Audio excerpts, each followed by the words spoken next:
Tú eres el hermano del presidente. ¿Cuántas veces le has dicho al presidente que deje el cargo? Y ahora que se va a celebrar la Junta de Accionistas el día de diciembre, él va a seguir. Bueno, la veritat és que en diferents ocasions que l'equip estava passant per una situació crítica, que no hi havia la unitat accionarial que hi ha en aquests moments, aquesta pau social que almenys dins dels accionistes més importants existeix en l'actualitat, doncs sí que des de la vessant familiar, la vessant d'una complicitat, un germà que te l'estimes molt, dius, home, no sé si val la pena que dediquis tant de temps i tantes hores en aquest projecte esportiu, que el portem era fort a vessant, més que el resta de la família, però que probablement pot arribar a portar complicacions de salut, pot arribar a portar complicacions econòmiques perquè dediques massa temps a l'Espanyol i poc temps al teu negoci, i algunes vegades sí que li hem aconsellat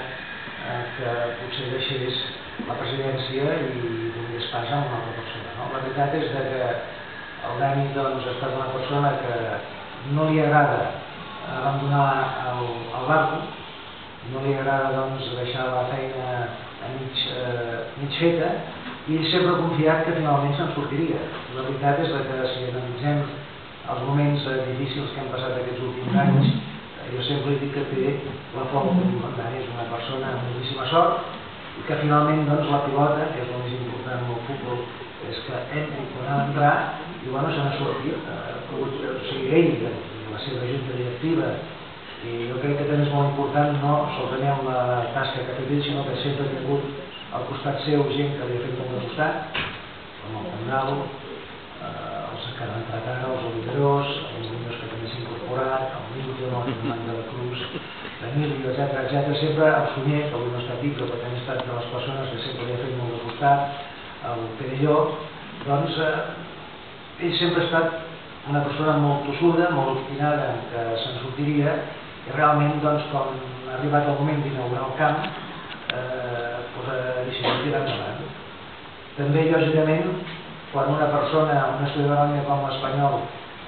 tens de tirar endavant el teu projecte econòmic, el projecte econòmic de l'Espanyol, també hi has de destinar-hi uns avals personals, que com el Dani ho ha fet també els altres consellers, i és quan tampoc pots abandonar fins que el projecte estigui finalitzat. Com a resum diré que és veritat que li hem dit que en determinades ocasions abandonés el barco per qüestions bàsicament personals, ell se n'ha sortit, ha cregut